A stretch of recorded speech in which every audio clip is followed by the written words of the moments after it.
Assalamualaikum warahmatullahi wabarakatuh. Saya Muhammad Rafli Agnia Rizky, NIM 2111100002851 ingin menjelaskan beberapa materi dalam UAS Etika Akademik dan Bisnis. Soal yang pertama, dalam etika bisnis ada beberapa prinsip kejujuran, prinsip otonomi, prinsip keadilan, prinsip saling menguntungkan, serta prinsip integrasi moral. Jelaskan dan uraikan serta berikan contoh. Untuk jawaban yang pertama adalah prinsip kejujuran. Prinsip kejujuran menanamkan sikap apa adanya berdasarkan fakta, situasi, dan kondisi yang sebenarnya. Dengan kata lain, apa yang dikatakan itulah apa yang dikerjakan. Prinsip ini juga memberikan kepatuhan dalam melaksanakan berbagai kontrak, komitmen, dan perjanjian yang telah dibuat. Contohnya, sebuah perusahaan menghadapi masalah kualitas produk yang menyebabkan kerugian bagi pelanggan. Menerapkan prinsip kejujuran berarti perusahaan secara terbuka mengakui kesalahan mereka, memberikan penggantian kepada pelanggan yang terdampak, dan mengambil langkah-langkah untuk memperbaiki kualitas produk agar tidak terjadi lagi di masa yang akan datang. Lalu jawaban yang nomor 2 adalah prinsip otonomi. Apa itu prinsip otonomi? Prinsip otonomi menunjukkan sikap kemandirian, kebebasan, serta tanggung jawab orang yang mandiri. Berarti, orang yang dapat mengambil keputusan lalu melaksanakannya berdasarkan kemampuan sendiri dan sesuai dengan apa yang diyakini, bebas dari tekanan, hasutan, dan ketergantungan kepada pihak lain. Untuk contoh, sebuah perusahaan memberikan kebebasan kepada karyawannya untuk mengatur jadwal kerja mereka sendiri, asalkan para karyawan memenuhi target yang telah ditetapkan. Hal ini memungkinkan karyawan untuk menciptakan keseimbangan antara pekerjaan dan kehidupan pribadi mereka, serta merasa lebih dihargai dan termotivasi untuk mencapai hasil yang lebih baik lagi. Yang nomor 3, prinsip saling menguntungkan. Prinsip saling menguntungkan menanamkan kesadaran untuk saling memberikan keuntungan satu sama lain. Artinya, dalam setiap tindakan bisnis harus diusahakan supaya semua pihak merasa diuntungkan. Untuk contohnya adalah sebuah perusahaan menerapkan kebijakan upah yang adil dan setara untuk semua karyawan tanpa membedakan jenis kelamin, ras, agama, atau latar belakang lainnya. Mereka juga memastikan bahwa peluang promosi dan pengembangan karir tersedia secara merata bagi semua karyawan berdasarkan kinerja dan kompetensi mereka. Untuk yang nomor 4, prinsip keadilan. Apa itu prinsip keadilan? Prinsip keadilan menanamkan sikap untuk bersikap adil terhadap semua pihak dengan tidak membeda-bedakan dari segala aspek, seperti aspek ekonomi, hukum, maupun yang lainnya. Untuk contohnya adalah sebuah perusahaan melakukan kemitraan dengan produsen bahan baku lokal untuk mendukung pengembangan ekonomi lokal. Dengan melakukan pembelian yang konsisten dan adil, perusahaan tersebut membantu meningkatkan pendapatan dan keberlanjutan produsen lokal, sementara perusahaan itu sendiri mendapatkan pasokan bahan baku yang berkualitas. Yang nomor 5, prinsip integritas moral. Prinsip integritas moral yaitu merupakan prinsip yang tidak merugikan orang lain dalam mengambil keputusan dan tindakan bisnis. Prinsip ini dilandasi dengan kesadaran bahwa setiap orang harus dihormati sebagai manusia. Contohnya adalah sebuah perusahaan menghindari penggunaan bahan baku yang diperoleh dari sumber yang melanggar hak asasi manusia atau merusak lingkungan. Mereka memilih untuk bekerja dengan pemasok yang memiliki praktik yang sesuai dengan nilai-nilai moral mereka. Bahkan jika itu berarti membayar harga yang sedikit atau lebih tinggi atau melakukan penelitian yang lebih mendalam. Sumbernya adalah dari Sony Keraf 1998. Untuk soal yang nomor 2 adalah jelaskan dan uraikan hubungan etis konsumen dan perusahaan. Materi yang dicakup yaitu meliputi hubungan konsumen dan perusahaan, pelayanan bertanggung jawab, perlindungan terhadap konsumen. Untuk jawaban yang pertama adalah hubungan konsumen dan perusahaan. Konsumen merupakan salah satu stakeholder yang penting dalam perusahaan. Bisnis tidak akan berjalan tanpa adanya konsumen yang menggunakan produk atau jasa yang diproduksi. Hal ini sebenarnya dapat dipahami secara logika Perusahaan yang berdiri dalam memproduksi barang dan jasa bertujuan untuk mencari keuntungan, di mana keuntungan tersebut akan digunakan untuk menutupi semua biaya yang telah dikeluarkan dalam memproduksi sebuah produk. Oleh karena itu, seorang pakar manajemen, Peter Drucker, menyatakan bahwa setiap perusahaan memiliki peranan sentral untuk menciptakan pelanggan. Untuk yang nomor 2 adalah pelayanan terhadap konsumen yang bertanggung jawab. Dalam menyediakan sebuah produk, produsen memiliki sebuah kepentingan untuk memberikan jaminan dan tanggung jawab kepada konsumen. Itu beberapa contoh yang mendasar, misalnya seorang konsumen dalam membeli sebuah produk elektronik seperti telepon seluler, kewajiban dari seorang produsen adalah memberikan jaminan bahwa produk yang dikeluarkan sudah melalui serangkaian uji coba dan sudah siap digunakan. Dan garansi produk juga penting untuk menjamin layanan purna jual terhadap produk tersebut. Hal ini untuk memberikan rasa aman bagi konsumen terhadap kemungkinan kesalahan produksi terhadap produk yang sudah dibeli. Berbeda halnya dengan kewajiban produsen terhadap hal-hal seperti bahayanya penggunaan obat-obat dalam dosis yang berlebihan atau bahayanya penggunaan benda-benda tajam dalam pemakaiannya sehari-hari. Ada beberapa teori yang mendasari tanggung jawab produsen terhadap konsumen terhadap produk yang ditawarkan oleh produsen.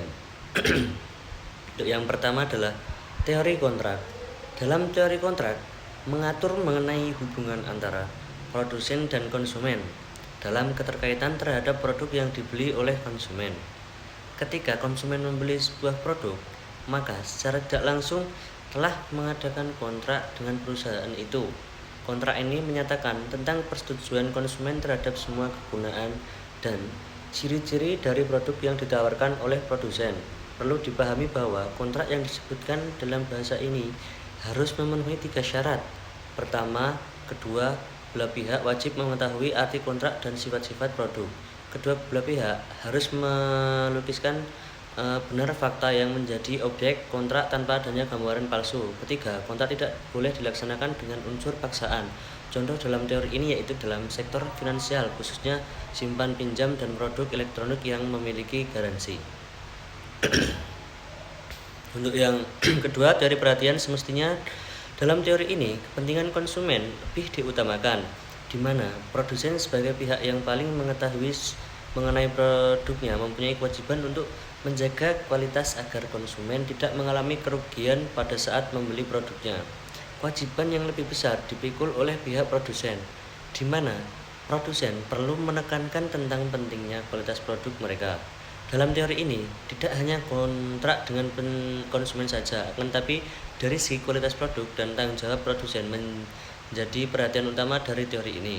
Etika menjadi landasan dan pandangan bahwa dalam menciptakan sebuah produk, seorang produsen tidak boleh mengorbankan kualitas dan keamanan produk yang hanya untuk memperoleh keuntungan. Contohnya, produk mainan anak-anak. Dalam memproduksi mainan anak-anak, pihak produsen wajib membuat produknya sesuai dengan standar keamanan dan juga penggunaan bahan dasar dalam membuat mainan tersebut. Mainan tersebut tidak boleh mengandung bahan-bahan kimia yang berbahaya bagi anak-anak. Nomor 3, teori biaya sosial. Teori ini lebih merupakan pandangan ekstrim terhadap teori perhatian semestinya, di mana teori ini membebankan semua biaya kerugian terhadap konsumen kepada produsen. Hal ini juga diwajibkan bahkan ketika produsen sudah mengambil semua tindakan yang semestinya dalam merancang serta memproduksi bersangkutan atau produsen setelah memberitahukan risiko yang berkaitan dengan pemakaian produk.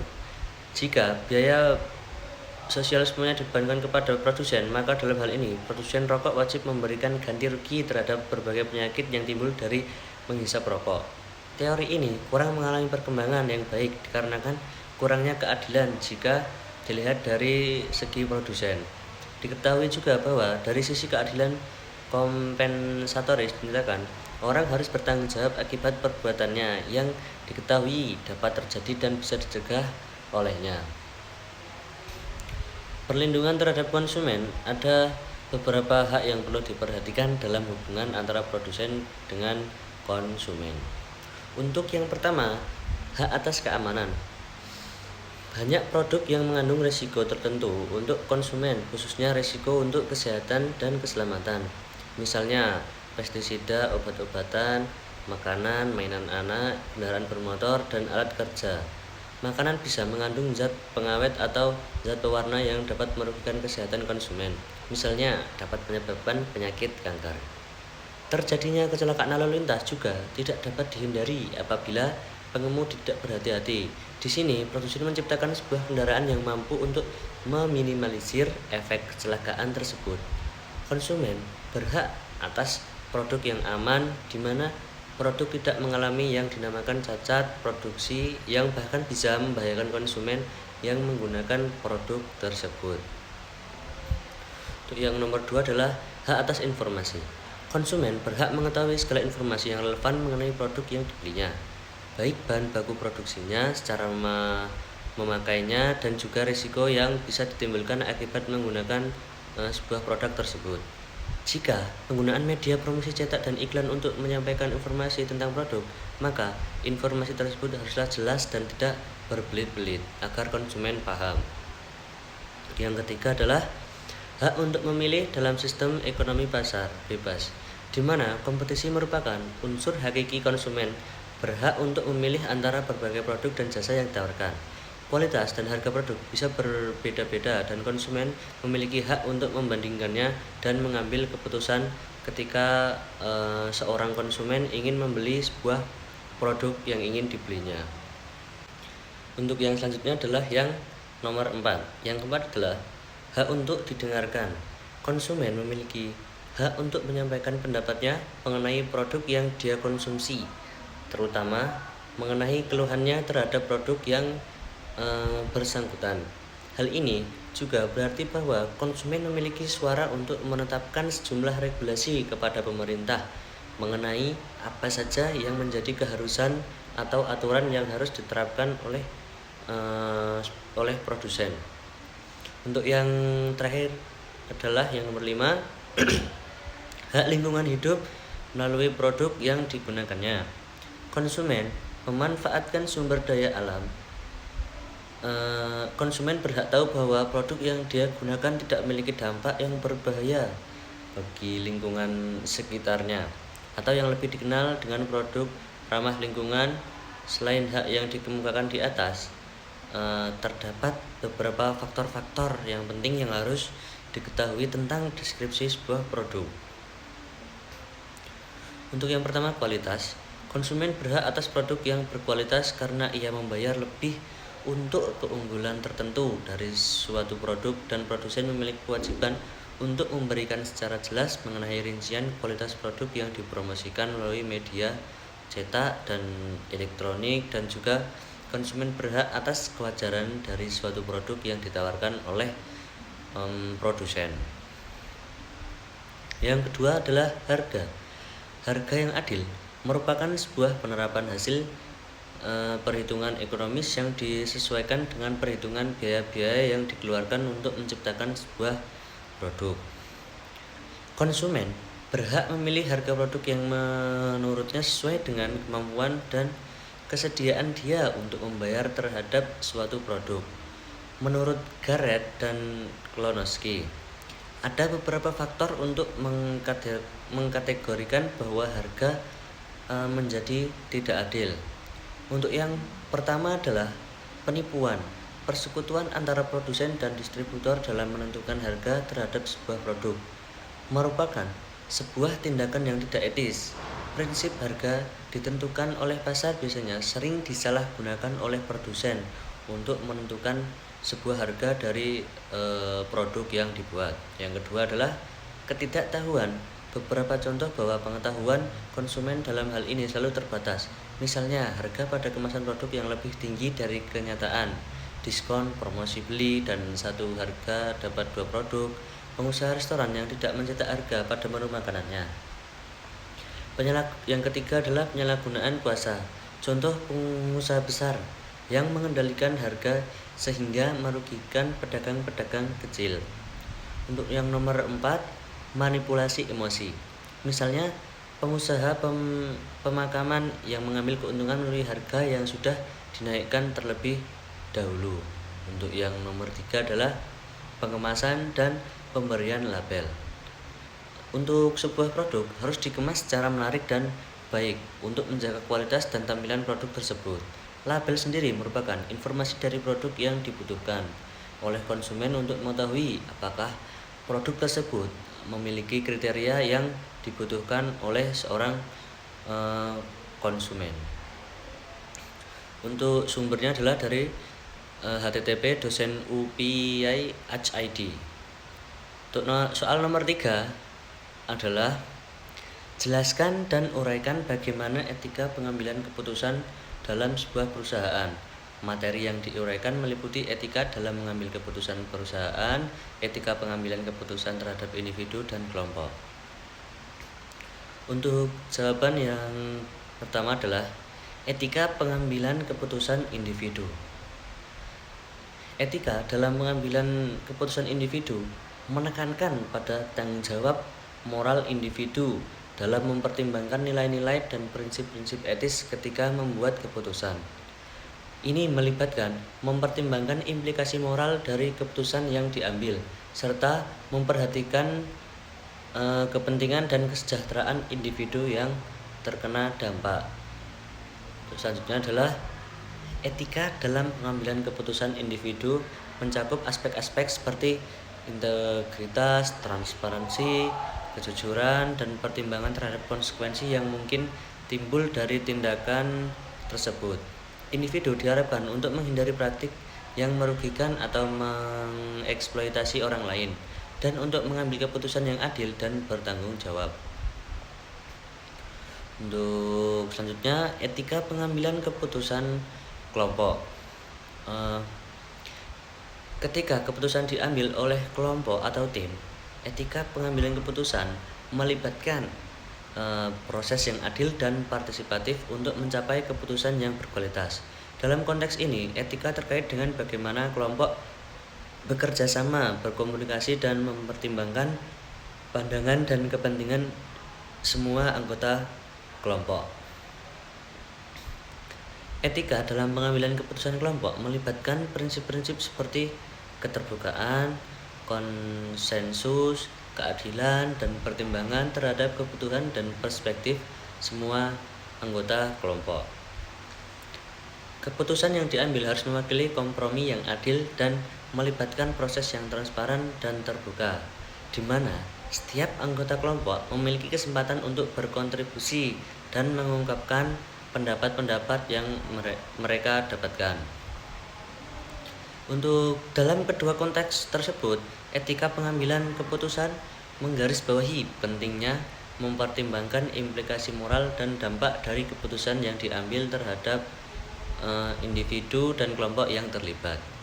Hal ini melibatkan refleksi moral, pertimbangan nilai-nilai, dan komitmen untuk bertindak sesuai dengan prinsip-prinsip yang etis dan prinsip-prinsip yang relevan. Dalam konteks pengambilan keputusan terhadap individu dan kelompok, terdapat beberapa aspek dan etika yang sangat penting dan perlu diperhatikan, yaitu yang pertama, keadilan. Etika pengambilan keputusan menekankan perlunya memperlakukan individu dan kelompok dengan adil. Ini melibatkan pemberian kesempatan yang setara, perlakuan yang adil, dan menghindari diskriminasi atau ketidakadilan dalam pengambilan keputusan. Yang kedua, konsistensi dan keselarasan. Etika pengambilan keputusan memerlukan konsistensi dan keselarasan antara nilai-nilai perusahaan dan tindakan yang diambil. Keputusan yang diambil harus sesuai dengan nilai-nilai dan prinsip-prinsip yang dianut oleh perusahaan, serta berkontribusi dengan pada integritas organisasi secara keseluruhan. Yang selanjutnya adalah pertimbangan terhadap dampak. Etika pengambilan keputusan memerlukan pertimbangan yang cermat terhadap dampak. Keputusan terhadap individu dan kelompok yang terlibat ini melibatkan perhatian konsekuensi sosial, lingkungan, dan ekonomi yang mungkin timbul sebagai akibat dari keputusan bisnis yang diambil. Selanjutnya adalah partisipasi dan keterlibatan. Etika pengambilan keputusan mengakui pentingnya perspeksi dan keterlibatan individu atau kelompok.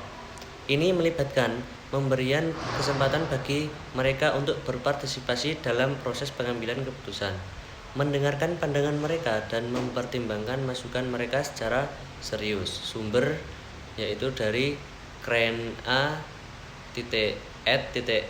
2019 Business Ethics Managing Corporate Citizenship and Sustainability. Untuk selanjutnya WSJW 2014 Business Ethics Stakeholder and Issues Management Approach. Soal nomor 4 yaitu jelaskan dan uraikan mengenai Good Corporate Governance. Materi yang diuraikan meliputi pemahaman Good Corporate Governance, prinsip-prinsip Good Corporate Governance. Jawab untuk yang Gizi G, pemahamannya adalah Gizi G atau tata kelola perusahaan yang baik menurut Forum for Corporate Governance in Indonesia FGGI tahun 2001 mendefinisikan Good Corporate Governance sebagai seperangkat peraturan yang mengatur 3 hubungan antara pemegang saham, pengguna perusahaan, pihak kreditur, pemerintah, karyawan, serta para pemegang kepentingan internal dan eksternal lainnya yang berkaitan dengan hak-hak dan kewajiban mereka. Dengan kata lain, suatu sistem yang mengendalikan perusahaan dengan tujuan menciptakan nilai tambahan bagi semua pihak yang berkepentingan. Sedangkan menurut the Organization for Economic Cooperation and Development (OECD), corporate governance adalah sistem yang dipergunakan untuk mengarahkan dan mengendalikan kegiatan perusahaan, mengatur pembagian tugas, hak dan kewajiban mereka, para pemegang saham, dewan pengurus, para manajer, dan yang berkepentingan terhadap kehidupan perusahaan. Good Corporate Governance (GCG) adalah salah satu pilar dari sistem ekonomi pasar.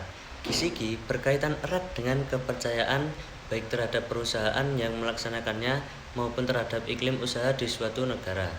Implementasi GCG mendorong terciptanya persaingan yang sehat dan iklim usaha yang kondusif. Oleh karena itu, diterapkannya GCG oleh perusahaan-perusahaan di Indonesia untuk menunjang pertumbuhan dan stabilitas ekonomi yang berkesinambungan. Untuk implementasi GCG juga diharapkan dapat menunjukkan upaya pemerintah dalam menegakkan good governance pada umumnya di Indonesia. Saat ini, pemerintah sedang berupaya untuk menerapkan good governance dalam birokrasinya dalam rangka menciptakan pemerintah yang bersih dan berwibawa. Komite Nasional Kebijakan Governance tahun 2006. Beberapa sumber tulisan yang membahas mengenai hal positif yang dapat diharapkan dari penerapan GCG dalam jangka panjang terhadap perusahaan adalah sebagai berikut.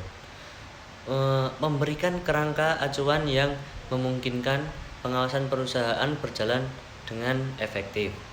Untuk yang selanjutnya adalah mengurangi biaya modal cost of capital, yaitu sebagai dampak dari pengelolaan perusahaan yang baik.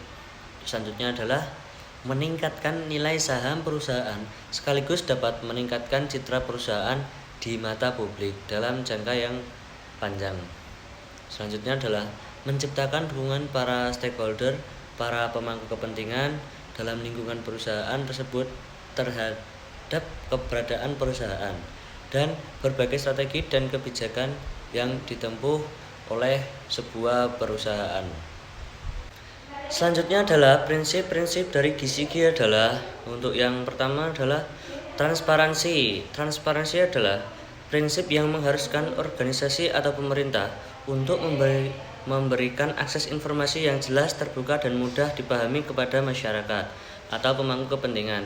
Prinsip ini berfokus pada kejelasan dan kejujuran dalam mengungkapkan informasi yang berkaitan dengan keputusan, tindakan, dan kinerja organisasi.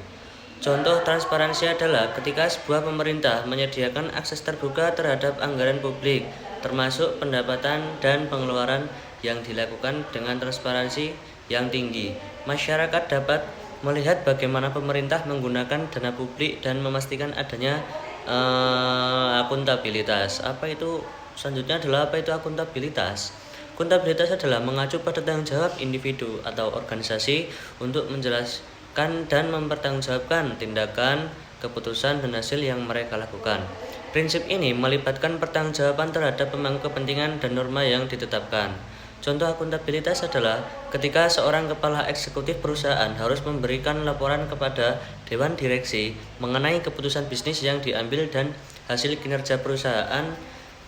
Dalam konteks pemerintahan, akuntabilitas dapat terlihat ketika seorang pejabat publik harus mempertanggungjawabkan keputusan atau tindakan yang dilakukan kepada warga negara atau lembaga pemerintah yang menurutnya berwenang. Untuk yang selanjutnya adalah pertanggungjawaban. Apa itu pertanggungjawaban? Responsibility berkaitan erat dengan akuntabilitas, tetapi lebih menekankan pada kesadaran individu atau organisasi untuk bertindak sesuai dengan pertanggungjawab yang diberikan. Prinsip ini melibatkan kesediaan untuk menerima konsekuensi dari tindakan atau keputusan yang diambil. Sebagai contoh, seorang manajer proyek bertanggung jawab untuk menyelesaikan proyek sesuai dengan anggaran, waktu, dan spesifikasi yang telah ditetapkan. Jika proyek tersebut tidak memenuhi harapan, manajer proyek tersebut harus menerima tanggung jawab dan mencari solusi yang tepat. Yang selanjutnya adalah kemandirian atau yang bisa disebut dengan independensi. Apa itu independensi? Independensi mengacu pada kemampuan individu atau organisasi untuk bertindak tanpa pengaruh atau campur tangan yang tidak sah dari pihak lain. Prinsip ini menekankan pada otonomi dan kebebasan dalam pengambilan keputusan dan pelaksanaan tindakan. Untuk selanjutnya adalah contoh kemandirian adalah ketika seorang peneliti atau ahli independen melakukan penelitian tanpa adanya kepentingan pihak lain yang dapat mempengaruhi hasil atau interpretasi penelitian tersebut. Untuk selanjutnya adalah yaitu kewajaran dan kesetaraan. Fairness adalah prinsip yang menuntut perlakuan yang adil dan setara terhadap semua individu atau kelompok. Prinsip ini melibatkan penilaian dan pengambilan keputusan yang tidak memihak, diskriminatif, atau membeda-bedakan. Untuk contohnya adalah ketika suatu perusahaan menerapkan sebuah kebijakan kepegawaian yang memberikan kesempatan yang sama bagi semua individu, tanpa memandang faktor-faktor seperti ras, agama, jenis kelamin, atau latar belakang lainnya. Ini memastikan kewajaran dan kesetaraan dalam perekrutan, promosi, dan pengakuan prestasi. Untuk sumbernya yaitu The Corporate Governance Code of the Financial Reporting Council UK 2018. Untuk soal yang nomor 5 adalah jelaskan dan uraikan pemahaman corporate social responsibility dan uraikan contoh kasus corporate social responsibility yang dilakukan oleh sebuah perusahaan. Untuk jawaban yang pertama adalah pengertian CSC. Apa itu CSC? CSD menurut Hendrik Budi Untung, Corporate Social Responsibility, Jakarta, Sinar Grafika, tahun 2028. Corporate Social Responsibility adalah komitmen perusahaan atau dunia bisnis untuk berkontribusi dalam pengembangan ekonomi yang berkelanjutan dengan memperhatikan tanggung jawab sosial perusahaan dan menitik beratkan pada keseimbangan antara perhatian terhadap aspek ekonomis, sosial, dan lingkungan. Corporate Social Responsibility biasanya juga dipahami sebagai cara sebuah perusahaan dalam mencapai keseimbangan atau integrasi diri komunikasi, environment atau lingkungan, dan persoalan-persoalan sosial, dan dalam waktu yang sama bisa memenuhi harapan dari stakeholder maupun stakeholders. Corporate Social Responsibility merupakan komitmen usaha untuk bertindak secara etis, beroperasi secara legal, dan berkontribusi untuk peningkatan ekonomi bersamaan dengan peningkatan kualitas hidup dari karyawan dan keluarganya, komuniti lokal, dan masyarakat secara lebih luas. Sankat Clemenka 2022. Berikutnya, menurut Dougherty 2003, tanggung jawab sosial merupakan perkembangan proses untuk mengevaluasi stakeholder dan tuntutan lingkungan serta implementasi program-program untuk menangani isu-isu sosial.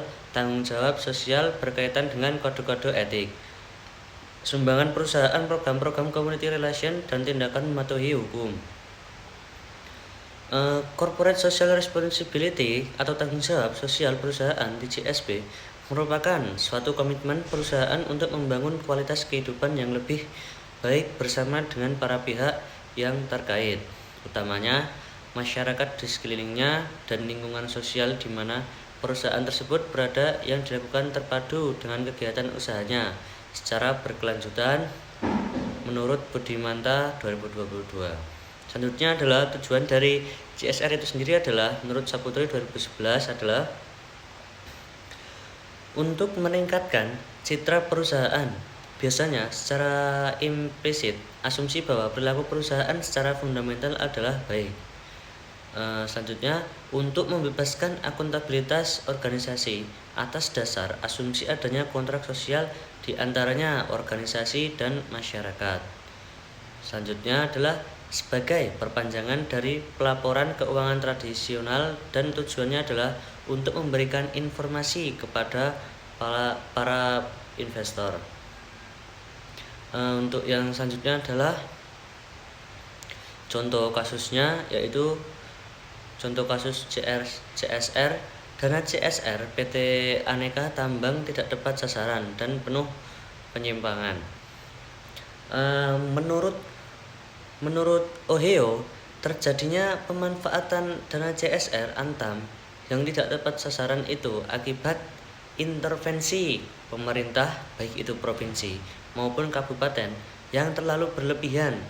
Dia mencontohkan pemanfaatan dana CSR Antam untuk pembangunan Bandara Singaya Nibandera yang jumlahnya sudah mencapai sekitar 12 miliar rupiah. Penggunaan dana Antam program bedah kecamatan dan bantuan CSR Antam kepada Pemprov Sutra yang nilainya sudah mencapai Rp 138 miliar selama kurang lebih 3 tahun.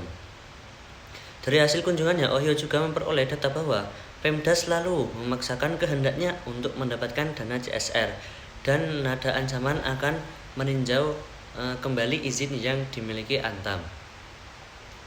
Saat ini masih banyak perusahaan yang bingung dalam menentukan besaran dana CSR. Akhirnya, perusahaan hanya mengira-ngira saja kepatutan yang kewajaran yang dijadikan dasar adalah dari kebiasaan praktik sebelumnya. Yang perlu dicatat adalah 1. Dana CSR tidak boleh dipungut atau dikelola pemerintah, karena pada prinsipnya ini adalah dana perusahaan untuk masyarakat. Pemerintah tidak punya dasar untuk pelaporan pertanggungjawaban dan CSR. Pemerintah hanya boleh mengarahkan program CSR agar bersinergi dengan program pemerintah. 2. Penggunaan dana CSR. Selain itu, program dan biaya operasional bisa dikategorikan tindak pidana karena mengambil hak milik masyarakat, dan jika itu dilakukan oleh untuk penjabat pemerintah, maka masuk kategori korupsi. PT Antam cenderung memberikan ruang terjadinya penyalahgunaan wewenang oleh sejumlah kepala daerah atas kejahatan korupsi. Sudah saatnya bagi PT Antam untuk membuka tabir di balik praktek korupsi sejumlah kepala daerah, sehingga PT Antam sebagai BUMN tidak tersandra oleh kejahatan sistematik para penguasa korup yang senantiasa ingin merampok kekayaan sumber daya alam kita, termasuk sektor minerba yang merupakan sasaran. Untuk sumbernya adalah skrip contoh kasus pelanggaran penyelewangan CSR pada PT Antam Tbk, penulis Sahirima Raina Martial. Mungkin sekian presentasi dari materi UAS etika, mata kuliah etika akademik dan bisnis. Jika ada salah kata, mohon dimaafkan. Wassalamualaikum warahmatullahi wabarakatuh.